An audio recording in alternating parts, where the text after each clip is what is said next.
జిల్లా గూడూరు పట్టణ పరిధిలోని మెడికల్ కళాశాలల ప్రైవేటీకరణకు వ్యతిరేకంగా గూడూరు సబ్ కలెక్టర్ గారికి వినతి పత్రం ఇచ్చిన వైఎస్ఆర్ కాంగ్రెస్ పార్టీ సిఈసి సభ్యులు పేర్నాటి శ్యాంప్రసాద్ రెడ్డి గారు, ఎమ్మెల్సీ మేరిగ మురళీ గారు మరియు గూడూరు నియోజకవర్గ నాయకులు మెడికల్ కాలేజీల ప్రైవేటీకరణపై నిరసనగా భారీ ర్యాలీలో పాల్గొన్న గూడూరు నియోజకవర్గ వైఎస్ఆర్సీపీ శ్రేణులు, గూడూరు నియోజకవర్గ సమన్వయకర్త మేరిగ మురళి ఆధ్వర్యంలో పెద్ద ఎత్తున ర్యాలీ.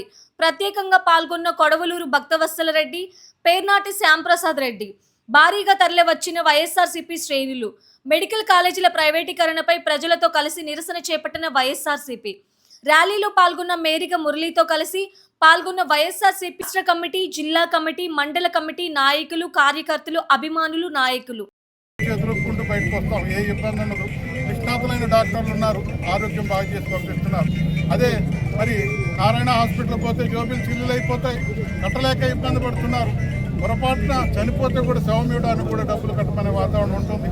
మరి ఇదే గవర్నమెంట్ హాస్పిటల్ అలాంటి వాతావరణం ఉండదు. గౌరవంగా వాళ్ళు అంబులెన్స్ ఇచ్చేసి వాళ్ళ శవాన్ని ఇంటికి చేర్చే వాతావరణం. అందుకే ఈరోజు బేరే చేసుకున్నారు. బేరే చేసుకొని మాయమాటలు చెప్పారు. ఏం చేశారనే వాతావరణంలో మరి ఈరోజు ప్రజలు ప్రశ్నించుకుంటారు. 1.5 సంవత్సరంలో ఇంత వ్యతిరేకత ఎందుకు వచ్చింది? అన్నం పెట్టే అన్నదాతకి ఎంత గౌరవం చేశారు. ఆ రోజు జగన్మోహన్ రెడ్డి గారు ఉన్నప్పుడు 24,000 రూపాయలు చుట్టి అమ్మింది. ఈరోజు వాతావరణం 14,000 కూడా కొనే దిక్కులేదు. కంటి నీళ్లు కాదు, రక్తం వస్తుంది రైతాంగంలో. మరి ఇట్లాంటి వాతావరణం ఒక వరి రైతులే కాదు, నిమ్మ రైతులది అదే పరిస్థితి, మామిడి రైతులది అదే పరిస్థితి, పొగాకు రైతులది అదే పరిస్థితి, పత్తి రైతులది అదే పరిస్థితి, సీన రైతులది అదే పరిస్థితి. మొత్తం రైతాంగం చంద్రబాబు నాయుడు గారు అడుగు పెడితే రైతాంగం అల్లకల్లోలమైపోతూ ఉంది. ఇట్లాంటి వాతావరణం రాష్ట్రాన్ని ముందుకు తీసుకెళ్తున్నారు. ఏదంటే అద్భుత కల్పన, అరచేతుల స్వర్గం చూపిస్తారు. మరి ఈరోజు భవిష్యత్తు, భావితరాల భవిష్యత్తు